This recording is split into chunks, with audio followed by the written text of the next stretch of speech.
Well, you're very welcome to another episode of the Business of E-commerce podcast with John Leach of WSI. John, how are you today? Yeah, good morning, Brendan. We're very good. Nice autumn morning, and of course, everybody's beginning to think about planning for the holiday season. I'm not going to use the Christmas word just yet, but so yeah, it's busy and interesting at the moment. Yeah, that's great, and we've got a great podcast lined up here again today. Very much, John, a kind of conversation of two halves, if you like, the B2B element and then the B2C element. We've got Fergal Walsh of Print Solutions Dublin with us, and I'm looking forward to chatting to Fergal about how business is in the Print Solutions field. And we've got Kate Gleeson of Diffusion with us as well. So we'll be chatting to them both in a little bit more depth. But maybe at the top end of the show, John, if you can tell us a little bit about these two facets of e-commerce.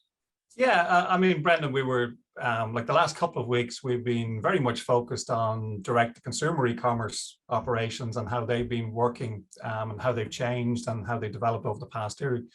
But I suppose starting off today, and indeed sort of triggered by conversations with Fergal prior to this, is sort of interested in going back to where I actually started in this space, which was building B2B e-commerce solutions. And that's almost 20 years ago. At the time, I think we called them extranets, and was one of the first iterations of those sort of solutions. And the question that I was sort of thinking about is how have things changed in that time? How's the pandemic driven increases even in the B2B ordering? Because we have seen that with a number of clients. As even retailers have to deal with their suppliers, via online, given all of the restrictions that have come in as well. And really, what's the essence? What are the key things, that you have to think about for a good B2B solution? And to me, I mean, two of the biggest challenges that working with different clients that we've faced in the past was, first one is obviously providing contracted pricing or personalized pricing, to particular customers, because very often, there's negotiated deals, that sort of stuff, and you have to be able to deliver that. And the solution to doing that normally is being, connecting your back-end ERP system to your e-commerce environment so that pricing flows through correctly. But of course, that gives rise to a related problem that, people start to pull all this content from their back-end system and start to expose it in their e-commerce environment. So those descriptions and everything else they've had in back-end catalogs, which were really designed for internal users, are now being exposed to external customers. And they're generally not well, in the past, they have not been of great quality. So you have a lot of work to do to get those cleaned up and presentable and understandable for people outside the business. And the other challenge is very often those back-end systems the response time, can be slow. It's looking up large catalogs and all the rest of it. And, our patience with slow navigation particularly, or slow and poor navigation really, is something you have to focus on. So you have to get your technology platform right. You have to QA your content, because you can't hide any of those things in the back office anymore. They're now front and center with your customers. But the cost benefits of doing it right, through improving and making that customer relationship deeper or tying those customers into you more tightly is very significant. They get the benefit of their contracted personalized pricing. You have to make it easy to order, easy and fast navigation, things like being able to store shopping carts for repeat purchasing, because very often, B2B orders are on a periodic, basis. Improving communications is really important. So order status, order tracking, customer support, all of the chasing that you have to do around these orders, you have to provide that in the online environment. Don't just take the order. It's a two-way conversation. Search capabilities allow people to search your catalog easily, and make sure that your supply chain is all connected up. It's a seamless experience, because we really have no patience for processes or departments that don't talk to each other. And, that can be daunting for some companies starting out. And the resistance to doing it sometimes, interestingly, comes from your internal sales team, because they're being used to owning the conversation with your customers, maybe controlling that conversation. And really, that's outdated thinking in my mind. If you do this right, you remove a lot of the repetitive administration work, and it allows your sales team to become more of account managers and relationship builders rather than order takers. And that transition just gives great benefits to both, the supplier and the customer. And that's really I think one of the cornerstones of really successful B2B solutions. They found that ability to do that. And on the other side of the coin this morning is the direct to consumer. I'm delighted to be talking to Kate and Diffusion.ie. And one of the interesting areas that I've been noticing as I'm working with some clients is the growing importance of social commerce. And I mean, of course, social media has been important for brand building, awareness, and building your audience and all that sort of stuff for a long time now. But I've seen a lot of companies produce a lot of content for social media, put lots of effort in there, creating posts and videos and everything else, but not really resulting in incremental sales in the way that they expected. And very often this is because maybe the customer was seeing your content, while they were seeing your content, weren't really that engaged, or they were not in market for your product at that particular time. So the conversion rates was really low on that traffic. Now, with the advent of social shopping and what the upgrades that Facebook and Instagram and indeed Pinterest have rolled out over the last year or so, I think we're beginning to see that change. And for some clients, we're seeing really improved conversion rates through these integrations. And the first time for me, I think the quality of this traffic is approaching what we traditionally saw with organic and paid search. I still think organic and paid search are key channels to get right first. So, brands are seeing growth, they're investing in this space. And I think it's a topic we'll probably be returning to, Brendan, and talking more about over the next couple of weeks as we get towards the holiday season. And I think in this space, I think that the difference is, a lot of this traffic comes from mobile. Mobile traditionally has lower conversion rates. And the same principle as we talked about in B2B, if you can reduce the friction, making it easier, getting the customer to the right product in the least amount of clicks possible, and making it really easy to purchase, then you stand, a much better chance of success. I think that's what ties the two conversations together in some ways. At the end of the day, whether we're buying for ourselves or buying for employer, ease of doing business and a seamless, rich experience will, to my mind, always give you an advantage, Brendan. Okay, great. Very interesting, John. So we'll turn to our panel now, and I'd love to get their thoughts in a few moments on what you've just said there at the top of the show. But maybe to get a bit of their own journey, first of all, let me talk to Fergal Walsh of Print Solutions Dublin. Fergal, can you tell us a little bit about yourself and Print Solutions Dublin, and maybe how the last year and a half has been for you, and that? Yes, Brendan, thanks indeed. I'm currently e-commerce manager here at Print Solutions, and also for Plastic Solutions.ie. We've seen many challenges over the past 18 months, like many other businesses in the online sector. We were fortunate in our space that we had a sort of plastics retail side of the business. We were able to shift and adapt into the selling of online screens, clear polycarbonate screens for trade and for businesses around the country, for those businesses that were open. So we were, I've always worked online for many years, but there was a quick learning curve for many of the other staff in our business who had to shift to that sort of that model as well. Overall, I've been involved with small to medium enterprises, SMEs, primarily in the industrial sector for the past 20 years. And I was just nodding in agreement with many of the things that John was saying there as he was chatting. All of those basics like price and stock availability, all of those things are still very, very valid. What has changed for us over the last number of years, the last number of decades, is the landscape, the tools that we use, how we reach our customers, how we sell to our customers, the platforms. It's done quicker now, more secure online commerce. So these are the things, as I say, I've been involved in. John mentioned there on a number of the items with regards to B2B e-commerce. I found, as I say, I was nodding in agreement with, particularly on ERP and back-end systems, the integration of back-end systems with our front end, I think is something that should be commonplace now. And it's still not, strange enough. I've worked with businesses who are offline. There's a disconnect between their back end and their front end. Also, the naming convention that John touched on there.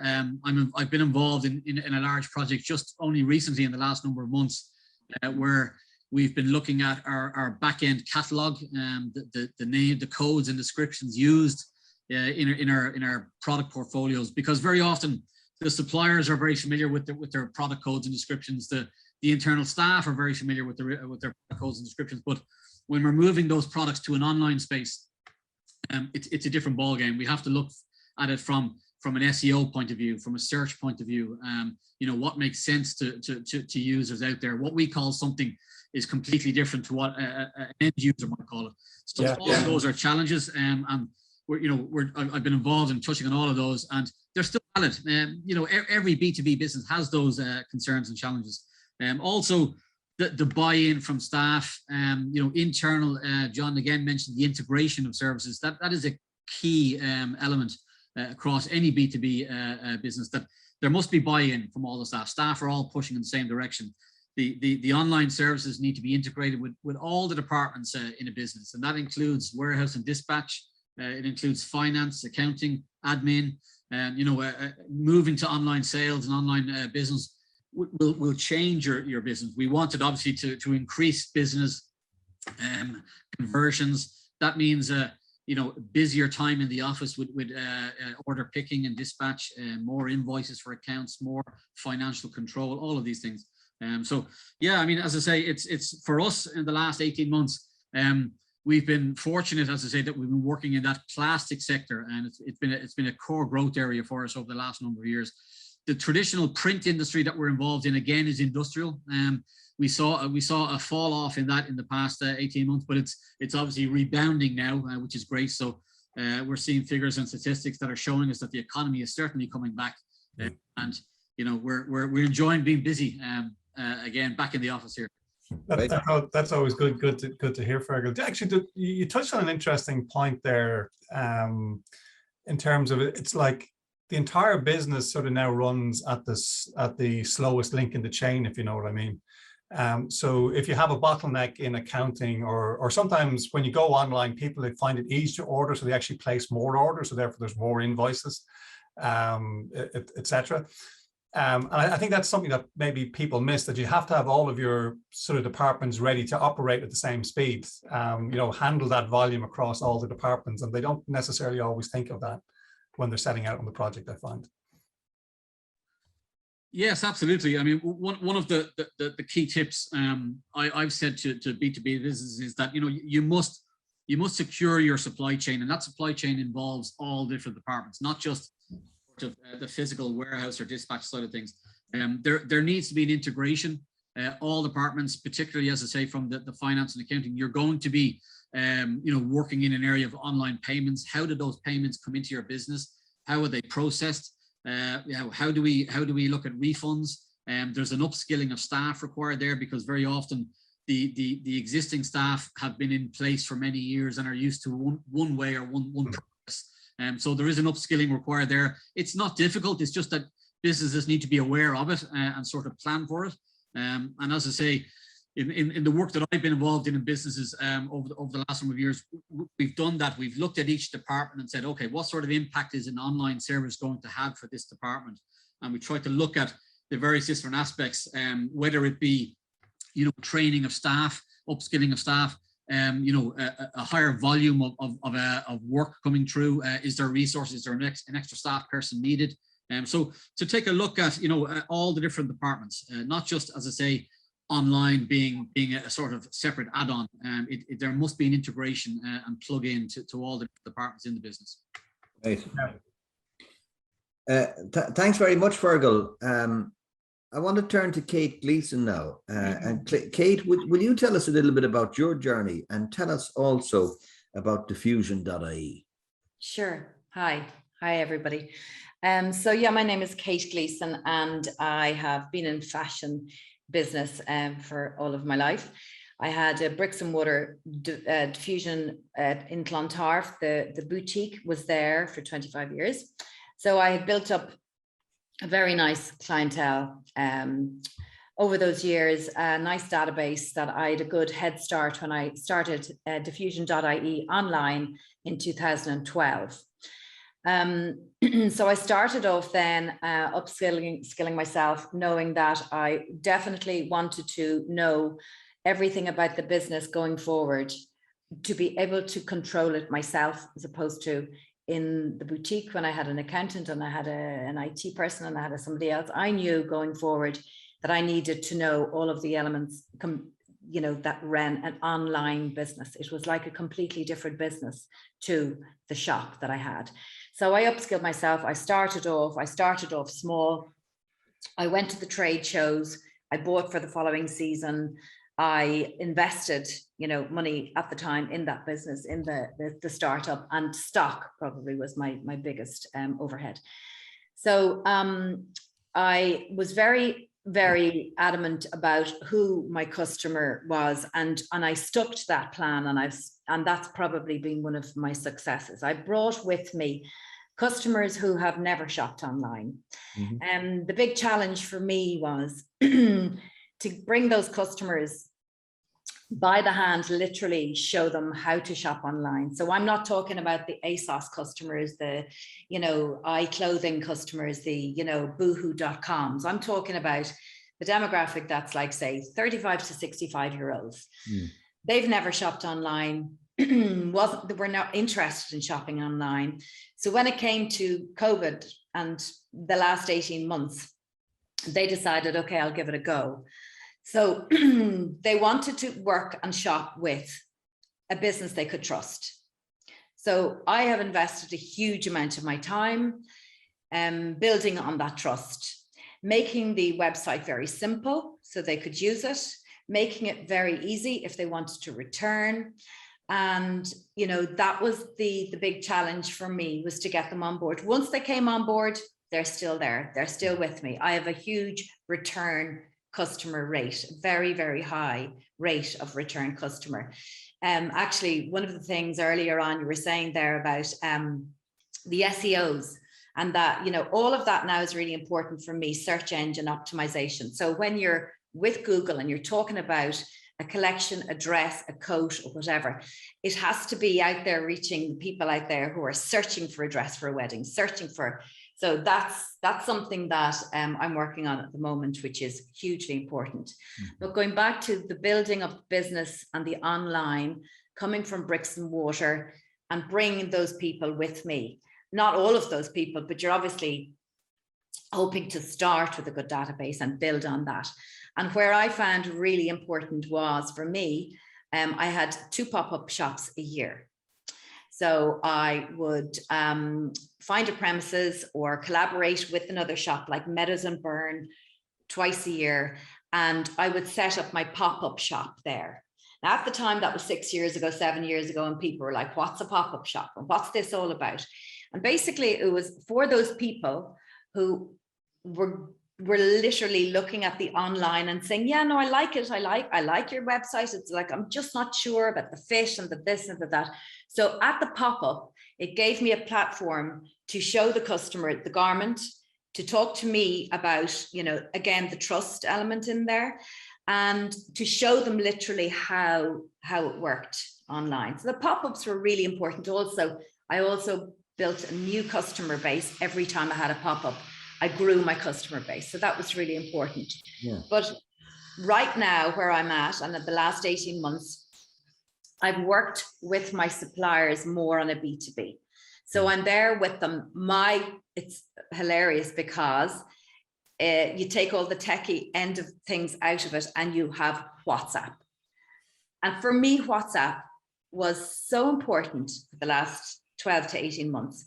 Because I'm dealing with a customer in Paris. I used to get on a plane, go to Paris, stay for 2 days, do my buying. Now they're sending me photographs on WhatsApp.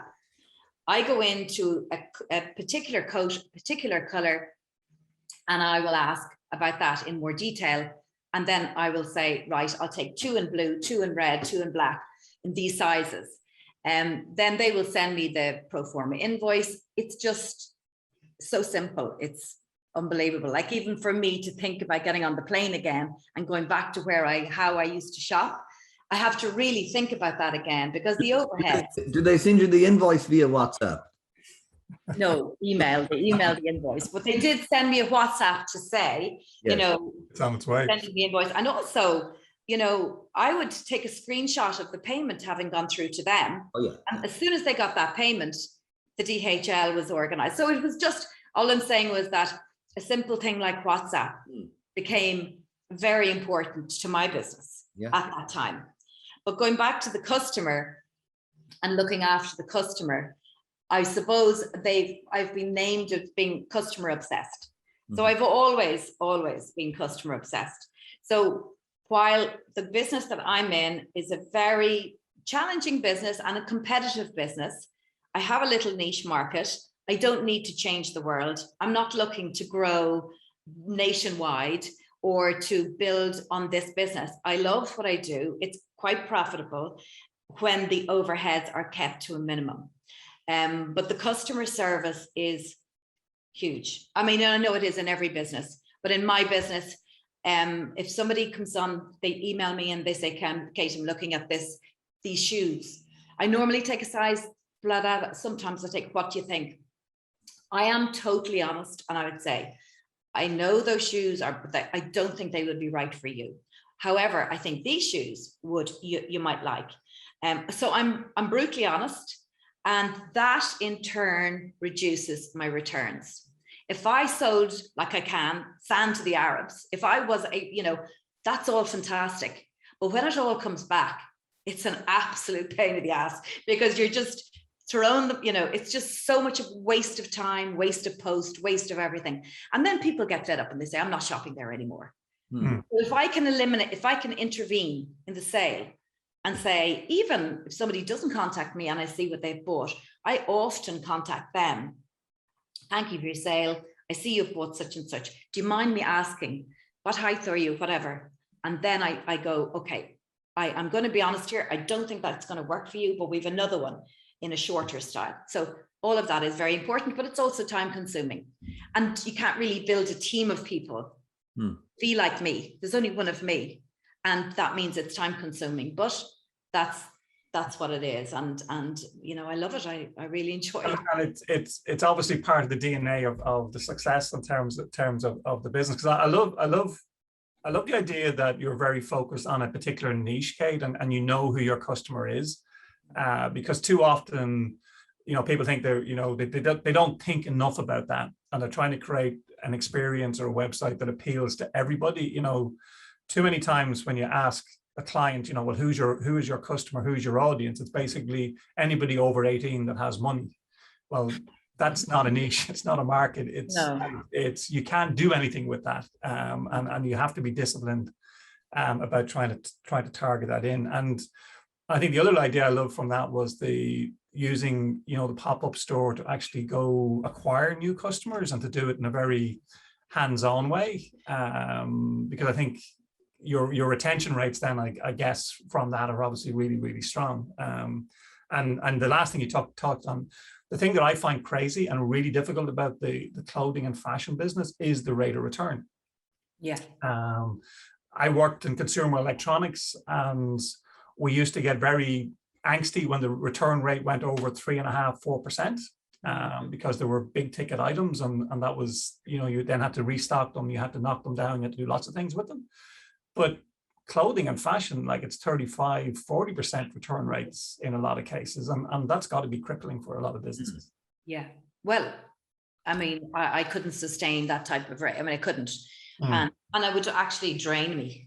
And I think you have to always, especially in fashion, you have to be enthusiastic, you have to be upbeat, you have to be, passionate.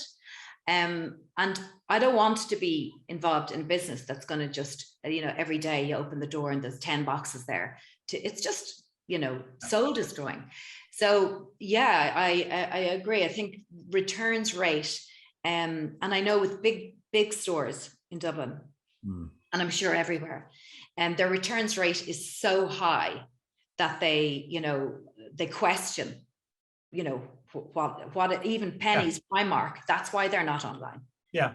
It actually would not be profitable for them at the end of the day. The amount of people that would receive, wear, and return, you would not believe.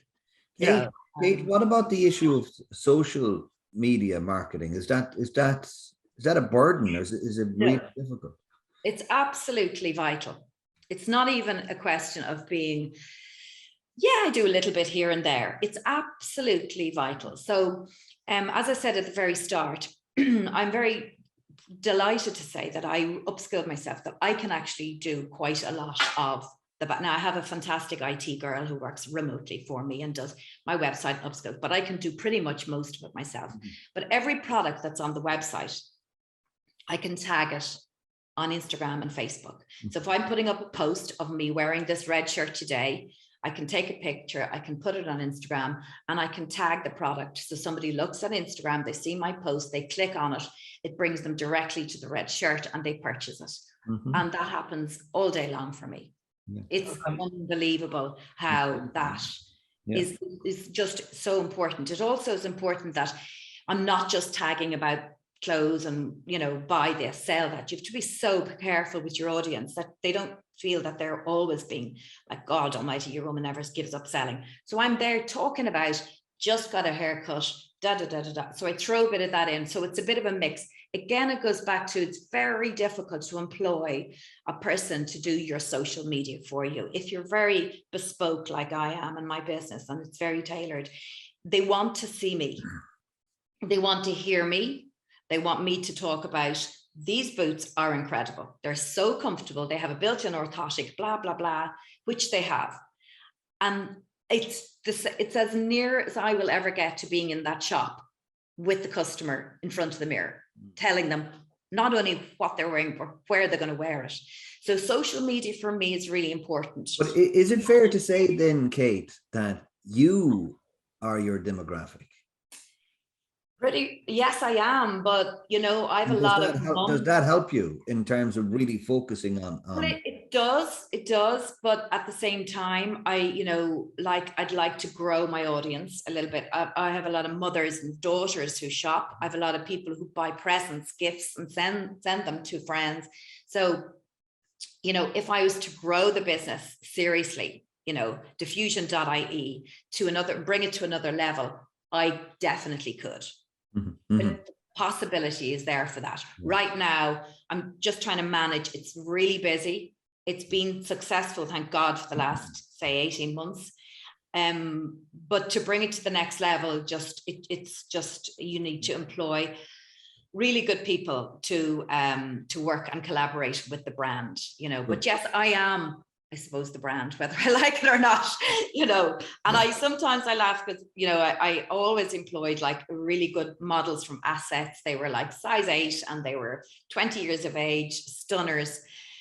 But my customer would say, yeah, but I can't wear that. So when I'm there, I'm real. And I'm saying, you know what, you could just wear this anywhere. It washes really well, blah, blah, blah, blah. So sounds great. It sounds to me like a great brand plan, really, in terms of you know exactly where you're going, and there's a great trust element there from your customers, really. Yeah, there is. And also I think the other point you make, and this is where we were talking to earlier, was, you know, the ability now to tag products, to have that shopping environment out in social, making it so much easier. That's the thing you really have to understand and get on top of. And it sounds like you've done that, Kate. Well, just on that point, I have a very good, well-known person who is huge on social media, but she's an influencer, and she said, it's not that I don't go into a shop anymore. I don't even go to a website anymore to surf and look and browse. I just shop on Instagram. Yeah. And now it's a young demographic, but then there's an older demographic, another demographic that shop on Facebook like that. So, you know. Yeah. Yes.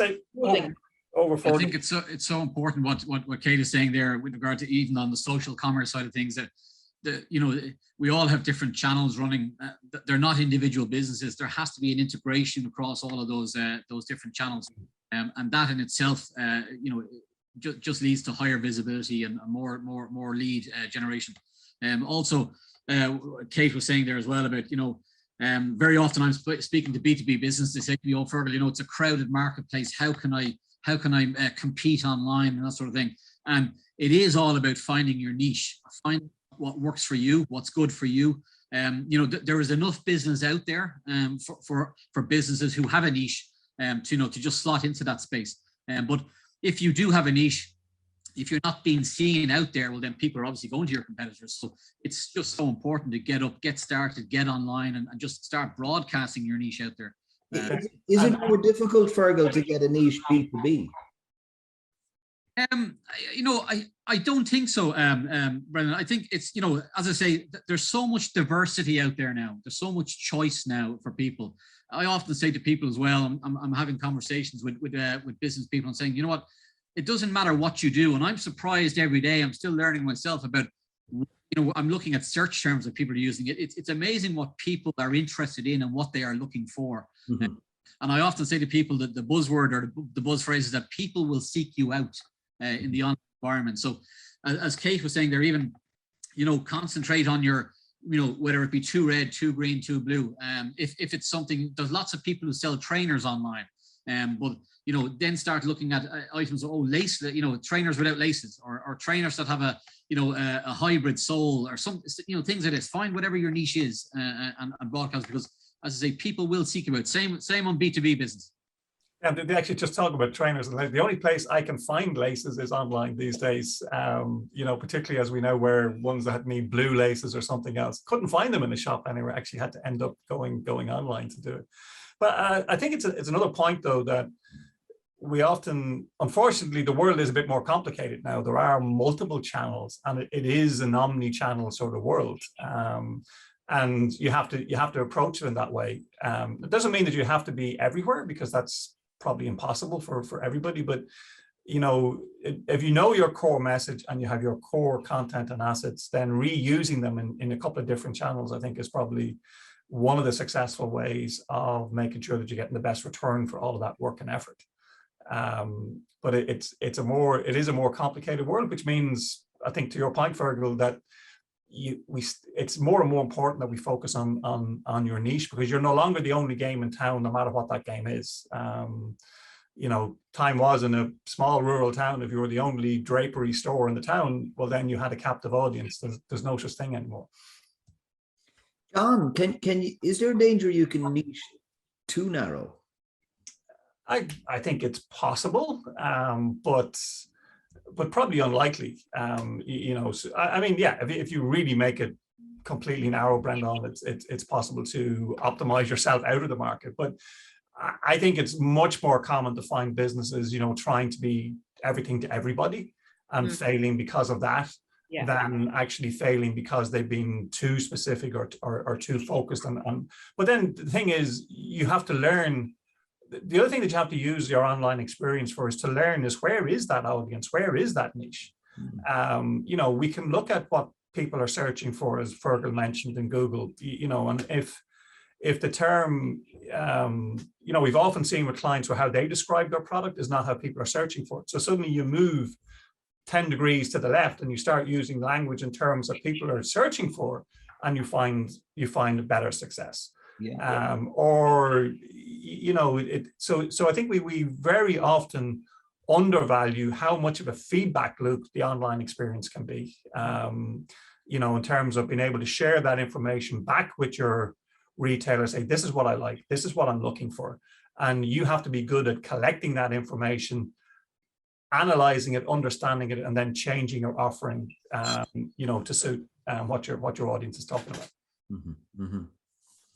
I think that's so important as well, John. As you say, I mean, even when businesses start in a niche environment, as business people, they'll know very, very quickly what their best-selling products are or become, and they see the positives of it. So what happens is, the business or the business person diversifies. If you have a best-selling product, you start small, start with your best-selling products, and then what you can do is you can start rolling out then the add-ons and upgrades for those different products. So it becomes almost a separate little channel on its own, or a separate portfolio where you have the main core products, then you've got the accessories and add-ons, and all of a sudden your business is growing.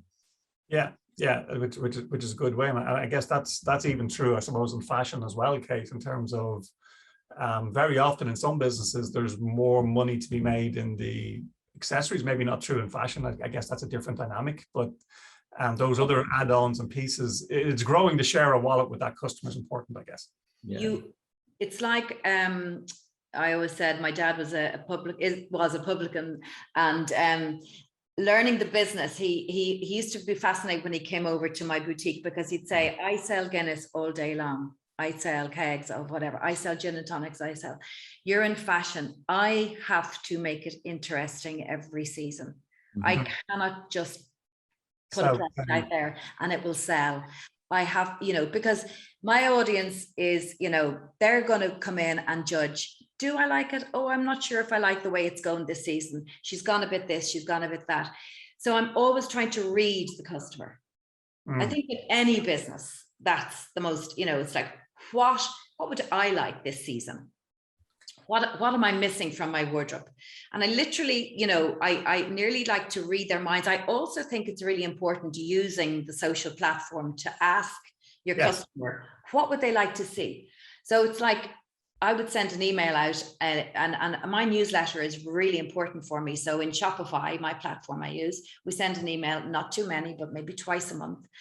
And that would generally be, you were asking for coats, I'm delivering coats. You wanted trenches because they're big this season. Here's my trench collection. So I'm always listening to the customer to say, and to, I like feedback, good and bad. It's just really important to get feedback. And that comes back to a point you made in your opening comments, Kate, in terms of you were very conscious to upskill yourself in terms of learning about the digital tools. And I think the importance of that for people is that I've often found, a really good retailer, like you walk into the shop, if he gets his hands on you, you're not going to leave without buying something, right?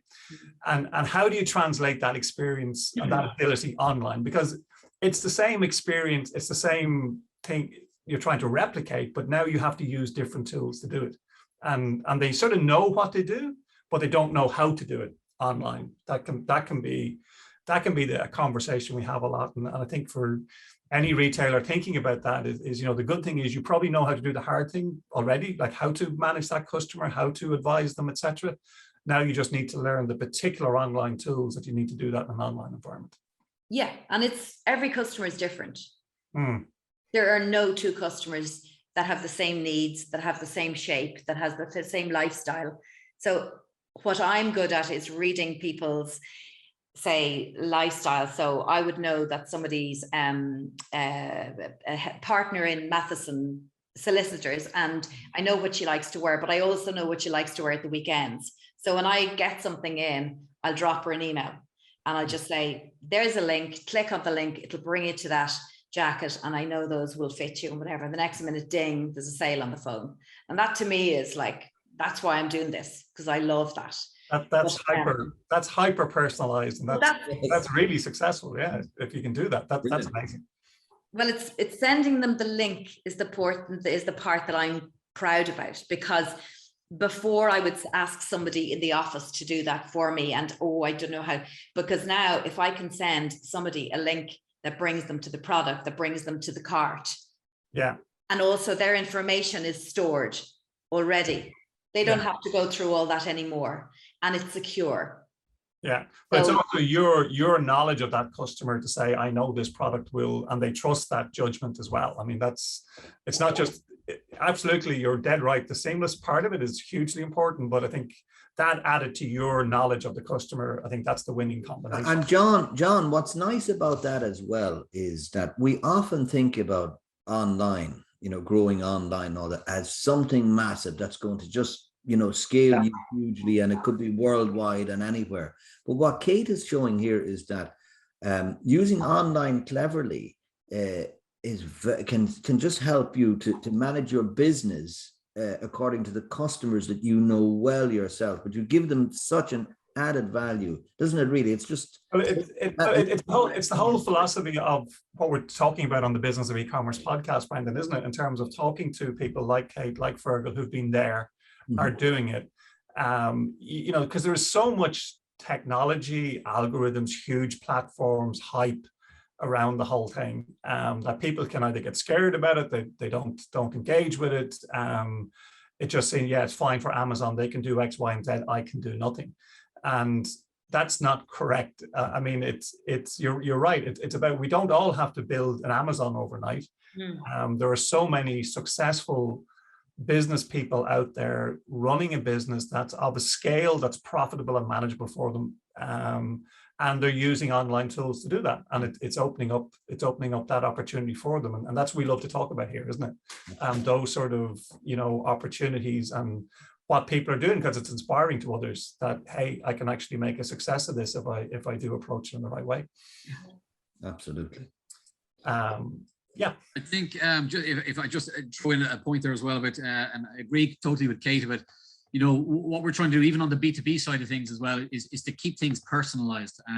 We found and had success in our business online, even though there are industrial products and an industrial sort of audience, but you know, we're selling products, but we're also then, as an add-on to that, we know our customers, we know our audience, we're showing you how to use it. We have two guides, we have educational features. You know, if you want somebody and have a chat with them about how you install it, you can do that as well. That's not something that you get on the bigger things like Amazon and things. You know, if you say, I bought your product, how do I use it? You know, there is no answer for it. And so it's great as well to sort of from Irish business point. I don't know whether it's an Irish business point of view. I'm sure it goes on everywhere else, but it's that personalized sort of touch as well. You know that. But I think, Fergal, though, that you've touched a really good point. It is part of what we are naturally good at, is that sort of networking, that we want to talk, we want to engage as a nation. That's sort of our one of our characteristics. And I've always said, even in the B2B environment, like you're saying, people buy from people. You know, even if no matter who you're representing, it's a big brand or anything else, at the end of the day, you actually buy from a salesperson, you buy from a person. And I can say one thing on that point, which I think is important also, in no matter what you're selling or no matter what your product is, printing, fashion, you know, food, testimonials. People, we're really good at saying, I loved that place and I hated that place and I wouldn't go there and whatever. But the people that take the time to write a testimonial, that's positive, right? Yeah. We're very bad. I'm very bad. And I need to get better at putting those testimonials out there for everyone to see and show off. Yeah. Like that's basically what testimonials are. It's people who are in business who've done well and done something right, and somebody's happy, another happy customer. They go to the bother of writing, that was a great experience. I loved, you were dead right about the size, da, da, da, da, da. We need to use those testimonials and put them out there, because people like to buy from a brand that other people are buying from. The best thing you can ever say is sold out. Sold out is my biggest selling point, because people will, oh my God, that was sold out. I can't believe it's sold out. And I would say that's sold out in 24 hours. Then they're like, I need to be quicker the next time. Let me know when that comes back. So testimonials are, I think, also a very important tool when you're online in any business. Yeah, and we believe, and look, there's loads of stats and surveys and everything that says that we absolutely believe what other people say about a business more so than what the business says these days, and increasingly so that way. And absolutely agree on that as well, and it's so important. Also, behind the scenes, from a ranking point of view, the more testimonials, the more authority, or you know, as I say, the more integrity you can build to your brand, the more trust you can build to your brand. Google and online search engines will reward for that. And you know, you get a bump up in your rankings if you're seen to be a more legitimate, authentic sort of business. Yeah, there's really less places to hide. You know, it comes back to the fine. You're absolutely no longer the only game in town, no matter what that game is, and you have to leverage all of these other advantages. You know, if you're doing a good job, I always said there was no point doing a good job if nobody knew about it. So you have to tell people, you have to allow people to find the fact that they're doing a good job, and this is what works for them. Well, John, on that note, let me say you always do a good job on this podcast. We've got great guests, great insight from yourself and from Kate and from Fergal, and I think at that we can wrap it up today. Any final thoughts, John, before we do finish up? Yeah, no, I mean, just to say thanks to Fergal and Kate for what's been a really interesting discussion this morning. You think about some of the things, the same trends or thoughts come up in a lot of these conversations with, you know, all of the successful retailers we've talked to. You know, trust, building that visibility that Kate talked about earlier in her piece is really key. I think Fergal mentioned a lot of really good points in terms of you know, how it's so important to put the right, you know, catalog and everything else in front of your customer, build a really good experience. It's as important for a B2B buyer as it is for D2C. And I love the whole idea that, hey, the simple things sometimes work that we don't think about. So using WhatsApp in a really, you know, useful and simple, it doesn't require rocket science and a major integration project. Just focus on getting the right end result, which is always customer centric. It's always customer centric. That's your best signpost to being successful. If you're thinking about it in that way, not doing something that's better or easier for the company, do it because it's better and easier for the customer.